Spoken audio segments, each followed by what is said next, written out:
Į svečius keliaujame su tortu. Mat Jolantos nematėme 3 metus. Tiek laiko prabėgo nuo jos viešnagės bėdų turguje. Be to žinome, čia mūsų laukia jos globojami mirusios sesers vaikai. Su lauktuvėmis pataikėme. Smaližiai tuoj pat išsirikiuoja prie įspūdingo aštuonkojais, žuvytėmis ir net krokodilais papuošto Biolos torto.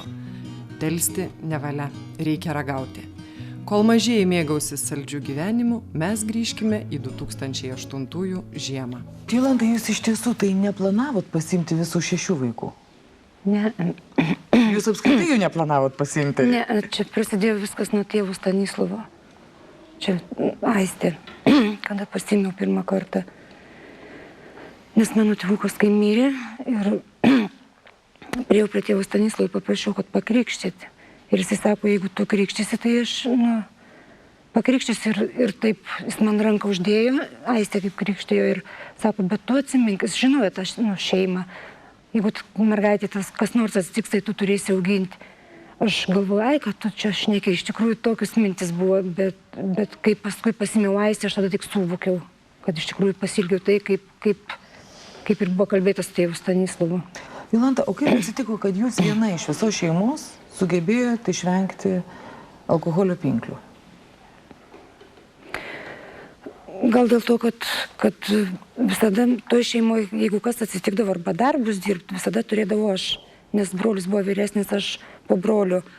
Tai jeigu nedarydavau, tai aš gaudavau, mušti gaudavau. Tai jeigu brolis pareidavo girtas arba namuose valgyti nėra, ką nors mama girta ir valgyti nepadaryta, tai tada brolis žiauriai mušdavo mamą, tėvą mušdavo ir mane mušdavo, jeigu nėra valgyti, kad tų muštinių nebūtų, tai aš stengdavaus padaryti už mamą. Tuos darbus, kad nebūtų muštinių tų. Išvažiavusi iš kaimo mokytis, o vėliau dirbti, Jolanta atsipūtė nuo kasdien girtaujančių artimųjų. Ir iš visų jėgų stengėsi iš alkoholizmo liūno ištraukti savo jaunesnėje seserį. Rūpinosi ne tik ją, bet ir kasmet gimstančiais jos vaikais. Pirmoji prieglobstį tetos namuose rado jos krikšto dukra Aistė. Aistės buvo gimusi Remygija, pametinukė.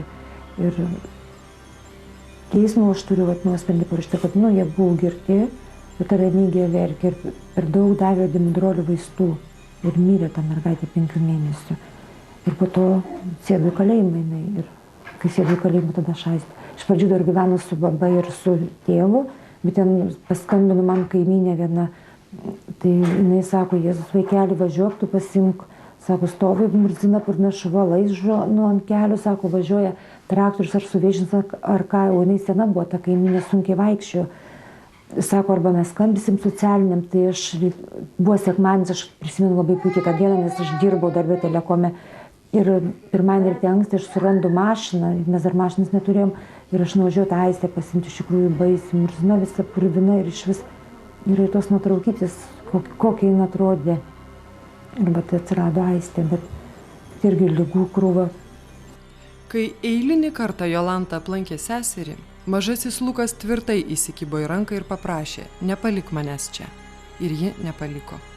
O tuo tarpu tikroji mama iš ligoninės net nepasiėmė dar vienos gimusios savo dukters.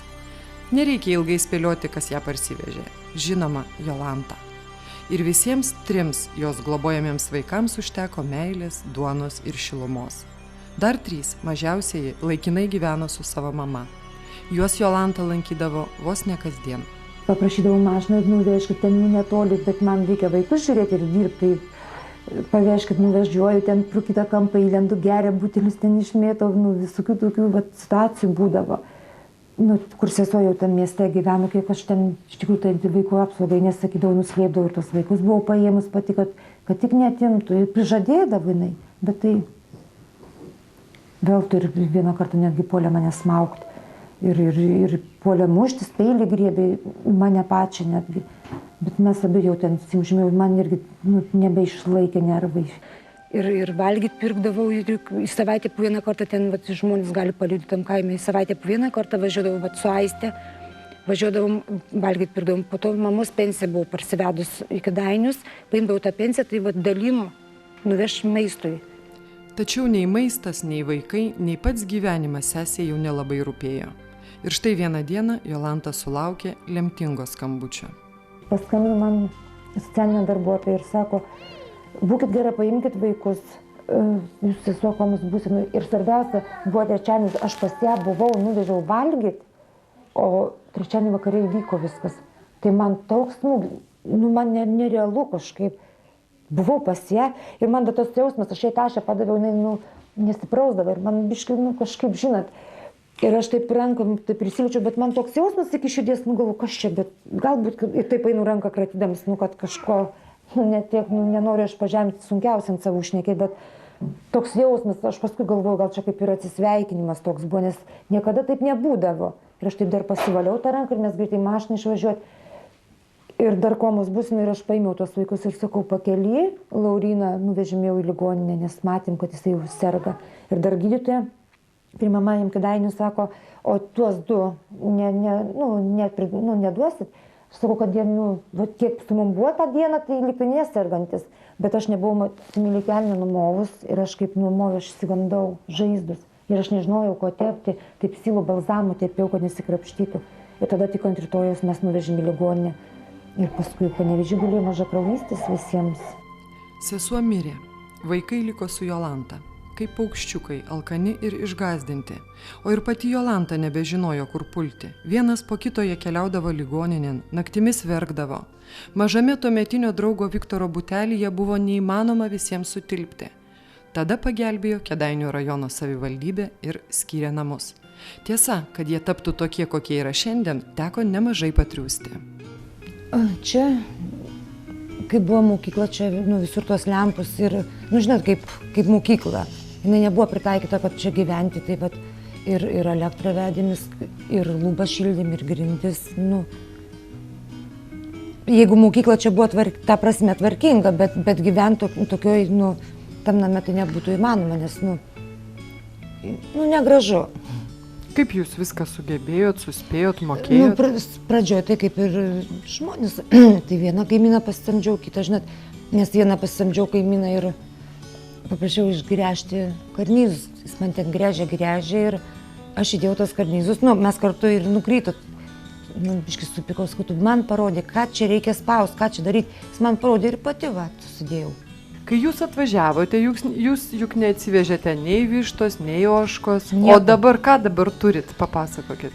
Dabar turėjo 6 apsiveršioti telyčią, jau nuo mažens užauginta, 2 ožkos, 3 ožiukai, 5 kiaulės, 18 vištų kiaušinius deda ir 30 mėsinių.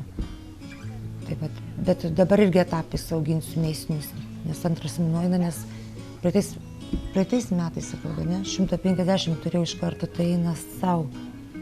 Ir žąsų ir ančių pernai turėjau šiemet biškai kitaip, gudriau. Moteris prisipažįsta, jog ūkininkavimas jai naujiena, tad patirties semiasi iš knygų, eina pas kaimynus pasitarti ar tiesiog eksperimentuoja. Tačiau ką mes čia apie ūkį, juk vaikų aplankyti atvažiavome. Koks tavo vardas? Vokietija. Koks tavo vardas? Vokietija. Nojus, ne Vokietija. Jį pravardžiuoja vokiečiai. Ką jis čia pasakė dabar, Lukai, paaiškiai? Jį pravardžiuoja vokiečiai, nes jisai kalba neaiškiai. O koks jo vardas? Nojus. O galima aš tave Nojum vadinsiu, galima? Ačiū.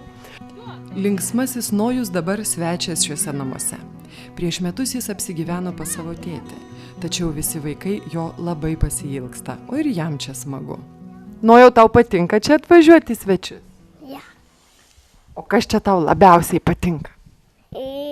Martina. Kodėl Martina? Todėl, kad jinai gera. O ką veikia Martina, kai pareina iš mokyklos? Žaidžia. Ką žaidži? Paprastus žaidimus. O mamai ką nors padedi? O ką? Padedu iššluoju kambarius, viską padaryti. Galėčiau. O pavyzdžiui, ožkas girdai? Ne, Lukas girda. Tai esi šeimininkas, tai dabar berk prašom, kokie darbai ant tavo pečių? malkų nešimas, ožkų girdimas, karvės pašerimas, kartais kiaulės pašeri, kiaušinių surenka, šunį išveda ir viskas. Tu man papasako, kokia yra jūsų mama. Gera, švelni, labai jautri, puošni, dažinga. Dažinga? Graži, tau kai dažinga. Taip. Dažinga, anot Luko, Jolanta būna retai. Mat į miestą išsiruošia tik būtiniausių reikalų spaudžiama. Namuose dienotvarkė jos griežta. Kompiuterinė. Aš iš vakaro atsigulu, žinau, tą darysiu. Jeigu aš ką nors kitaip pasukau atsikėlus, tai jau man ta visa dienelė arba tokia gausis, kad nieko nepadarysiu, arba liksiu ir suplanuota. Kaip vaikai jūs vadina? Kaip mane vadinat? Jolanta. Mama. Iš karto pradėjo taip vadinti, ar buvo koks nors Ne, Aistė, tai kaip pasimiau, buvo apie 1,5 metukų tiek. Dukra mano buvo, tai mama vadinu ir Aistė vadinu. Paskui Martyna, parsivežiau iš kūdikių namų. Tai vat savaime gausi. Bet aš jiems sakiau, kaip jūs norite, taip vadinkit. Aistė čia porą kartų bandė vadinti Jolantą, bet neišeina jai. Sutikite, vaikų akys šiandien spindi visai kitaip nei kažkada. Guvus, judrus, laisvi ir šiek tiek išdykę, jų pilna visur. Džiaugiasi širdis, kad juos pagaliau aplankė vaikystė. O štai Jolantos širdis šiek tiek pavargo, ji plaka stimuliatoriaus pagalba. Bet aš negaliu skųstis ar verkti, priešingai, esu dėkinga daugam, ypač mokytojams, kurie man gelbsti visur. O apie save neturiu kada galvoti, prisipažįsta moteris. Gal už tai ir suspėjau viską, ir taip ir gyvenu, kad dėl jų gyvenu. Kaip sunku. Jie mano kažkaip. Aš niekad negalvoju, kad jie ne mano. Man būtų tragedija, jeigu aš jų netekčiau. Tada baigtųsi ir mano gyvenimas. Aš niekart taip esu pagalvojus, kad nebeturėčiau tiklo dėl ko gyventi. Bet tik dėl jų, nes jie be manęs tai nieko nebeturi.